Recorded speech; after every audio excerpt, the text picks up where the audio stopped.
Welcome back to The Echo Was Me, a space where survivors rise, share their stories, and remind the world we are never alone. My name is Finley, and I'm a 33-year-old survivor of two domestic violent marriages. On today's topic, we are going to talk about how I left and what the pushing point to my final escape was from my last marriage.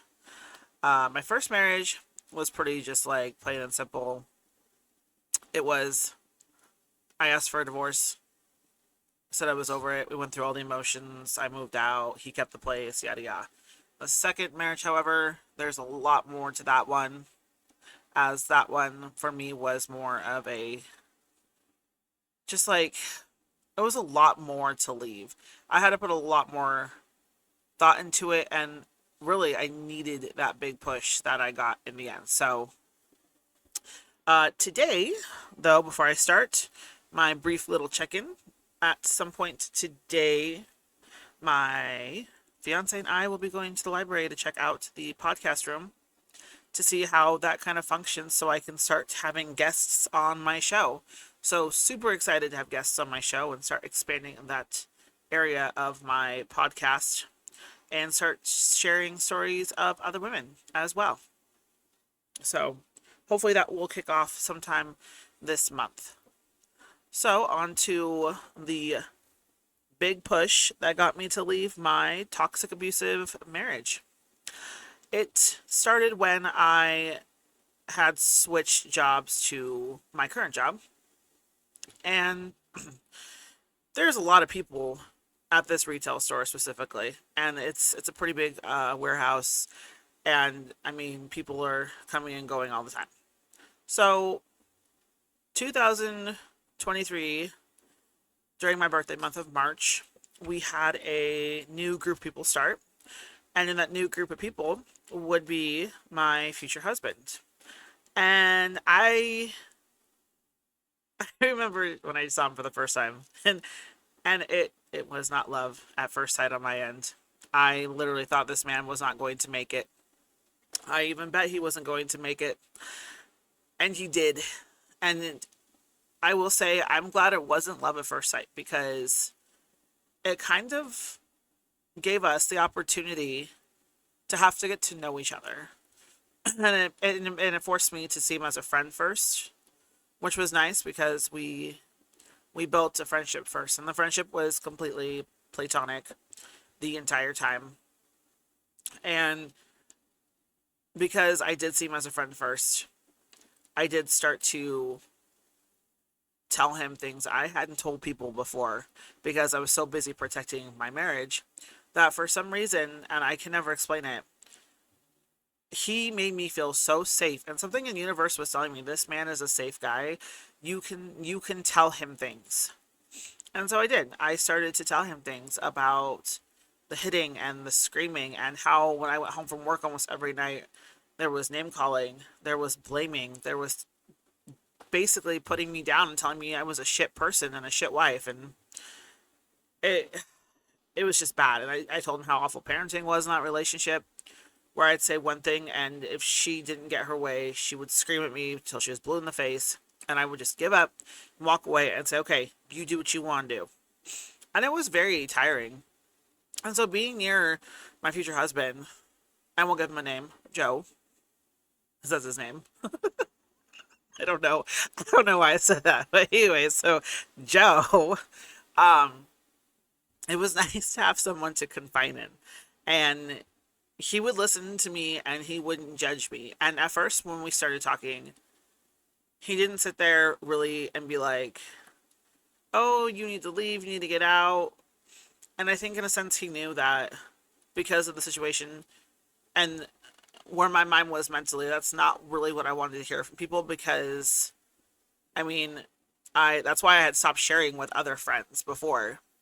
And I didn't actually go into as many specifics as I had with Joe. And so he just listened to me, and he would be there for me if I needed him. And then things just, after we went from, and this is between the apartment to the tents to the last place I lived with my ex wife. And so as I'm as we've transitioned from the tent into the new place, it she just got a little she got a little worse again. The tent, it kind of paused a little bit, not too much, but when we got into a house, it was like she felt more stable enough to really start up her her crap again, really start up the way she treated me. And I cried a lot more. And I just remember she would sit at the table drinking her beers, and she would start an argument, and then she'd shut down and she'd be like, I'm not entertaining this. I'm not going to talk to you. I'm giving you the silent treatment. You're an awful person. You started this. I can't talk to you.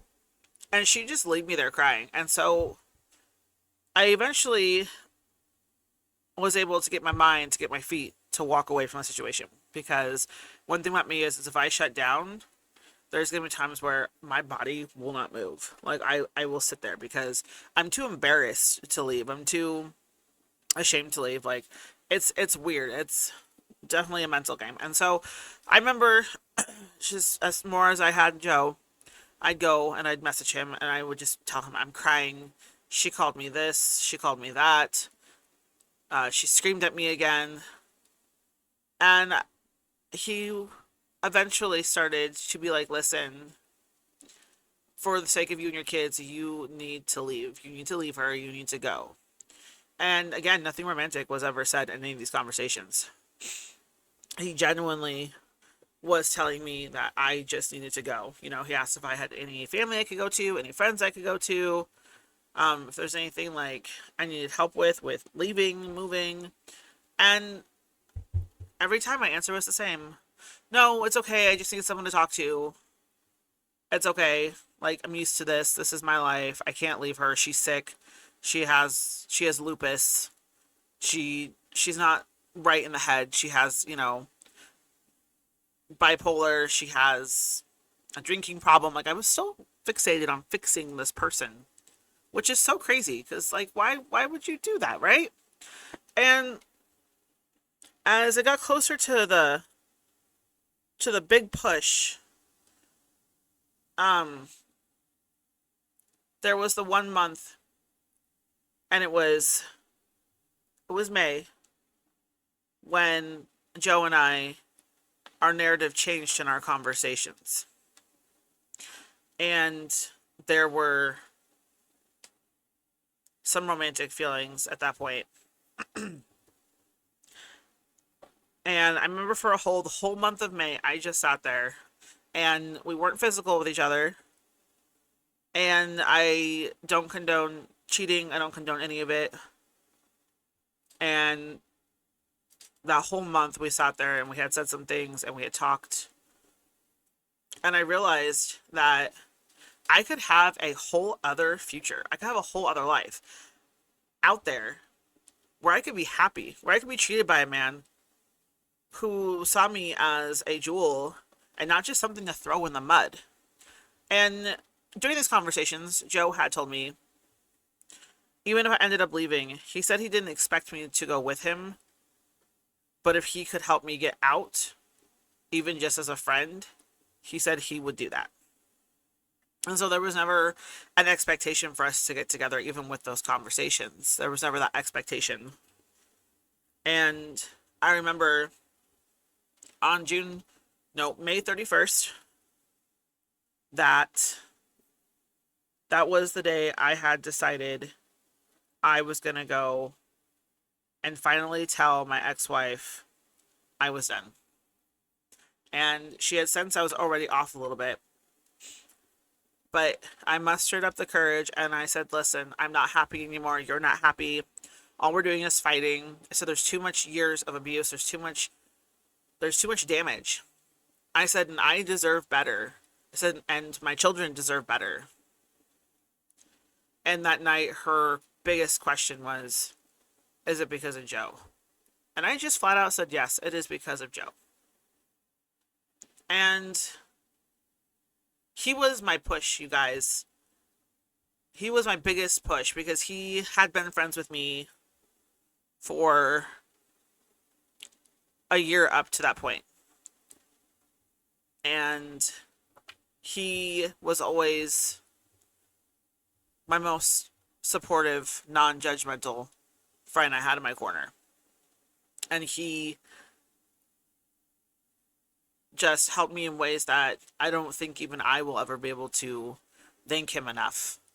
And I will say this, that when I did leave, I did apologize to Joe and I did apologize to Krista for the way that I left the relationship, because I know better.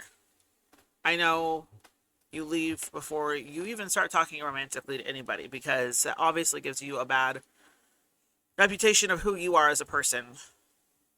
And that's why on May 31st, I couldn't let it go any longer, because Joe was and is such an incredible person that there was no way I was going to sit here and be like, this is how our story starts. No. And I put an end to it.